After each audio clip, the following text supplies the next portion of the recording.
Yo, what's up guys, Nandra here, welcome to another video. So this game I'm about to show you guys, I'm really glad that I was able to record it, because I initially I wasn't going to record it, but then I changed my mind, just because it was a pretty interesting game, and just because what happened in this game isn't something that you commonly see in Shadowverse, so I figured I'd just go and show you it.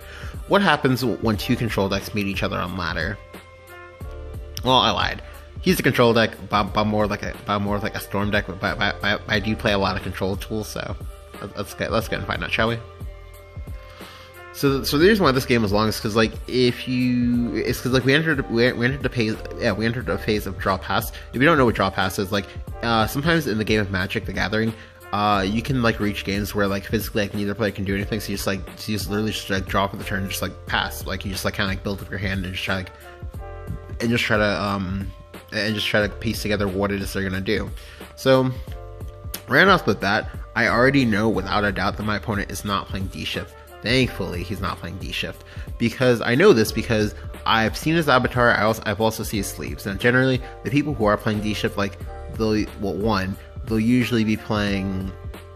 usually either have some sort of rune avatar or some kind of indicator that they probably play rune, and they're gonna be using nondescript, just standard blank sleeves. So because I see the Otohime bodyguards, I'm assuming that he's definitely not D-Shift, and that maybe he's Saha rune. If he's Saha rune, then I can win this matchup. It's fine. So I already have 7 damage in my hand from the Zeus, so now I just need to find 13 more damage. Now here he gets Dwarf Alchemist, thus confirming my suspicions. I mean, granted, it didn't really matter because the hand I had to mulligan it either way, but yeah. So here I go Oracle. He plays an Earth Essence and then Kaleidoscopes it, and I'm like, oh, okay.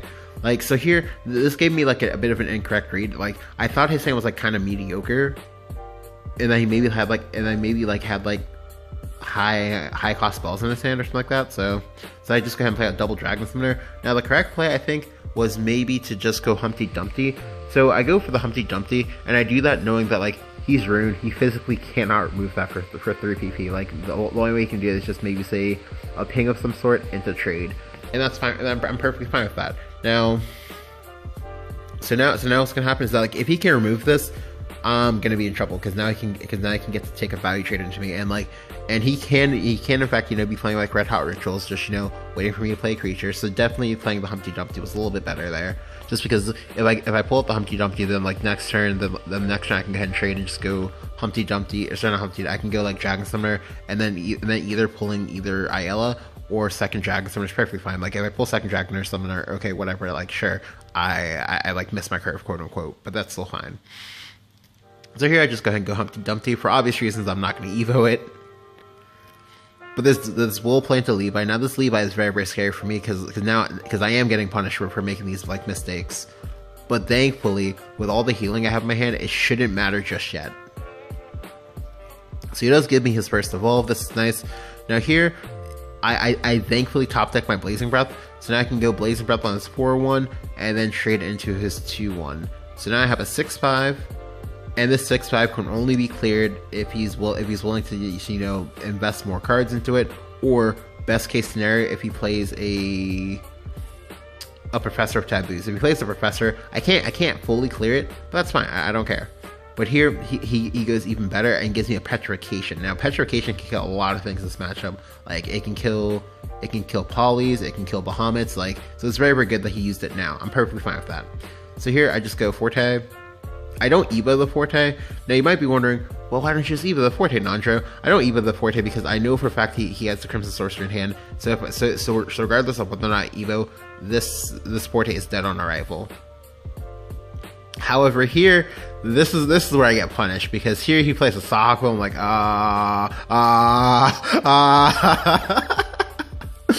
So now my Forte just died meaninglessly, and I know he still has the Crimson Sorcerer in hand, so this is actually a bit of a problem.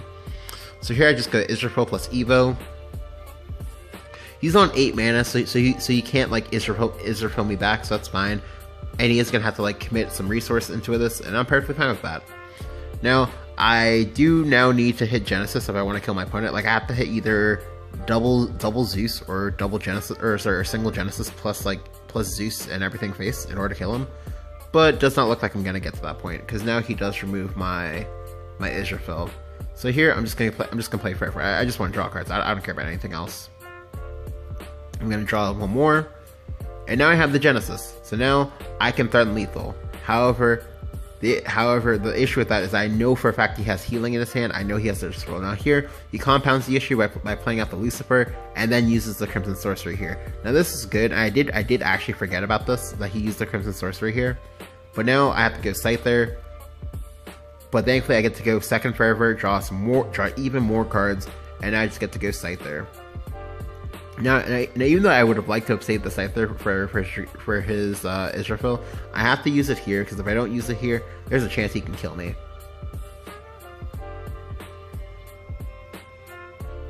But here, he goes low tempo instead of just like playing the Israfil. So because he hasn't played the Israfil, I need to force him to play cards. Now, thankfully, I have drawn my first Bahamut, so I know that he's playing Bahamut. Like you don't play Saha package if you're not playing Bahamuts.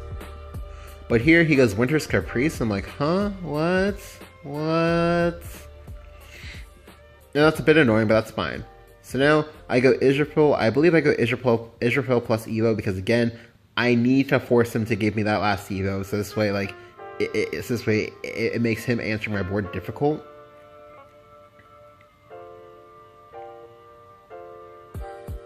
Now, there was merit in me just going Blazing Breath and holding on the Evo, because this way I'd force him to use his.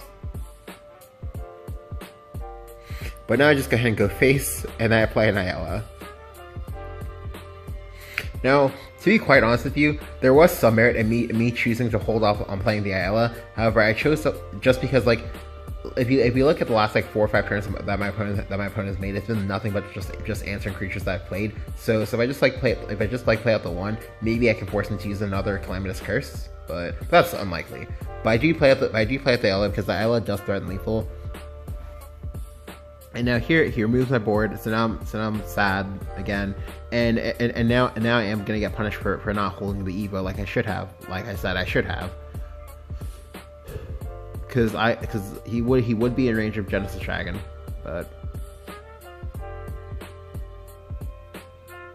and now he just passes, like doesn't even play anything.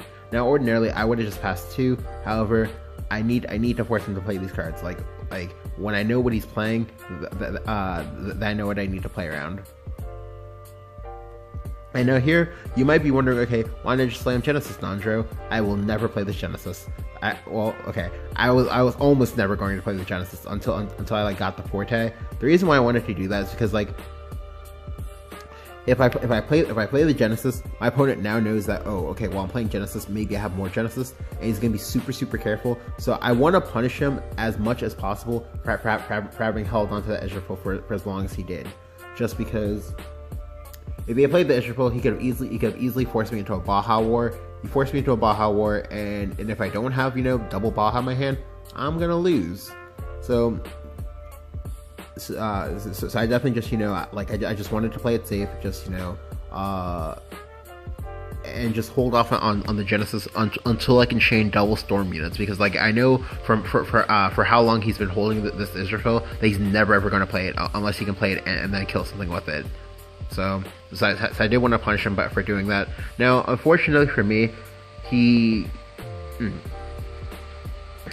unfortunately for me, if he can clear this board and then also heal in the same turn, like for example, like worst case scenario would be for him to play second Lucifer into Red Hot Ritual. That would have been disastrous, because then he would have been back at 8. I can't kill him, and then now I do have to play with Bahamut.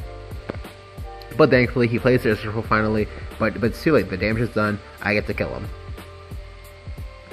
Before creation, there was destruction. Haha, and he's dead. Like the big part of this game is just,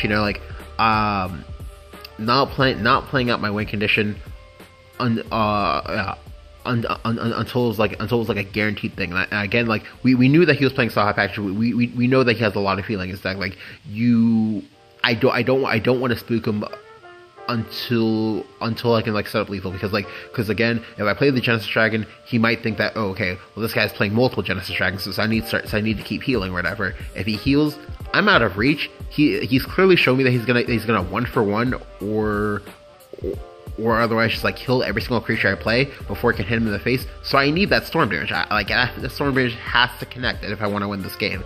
And it's just, little things like that, just like realizing, okay, well, this is my opponent's game plan. This is what I need to do to play around it. Like those things like that will get you wins. If you enjoyed the video, go and leave a like. Go and hit the subscribe button if you haven't. Thank you guys for watching. I'll catch you guys next time. See ya.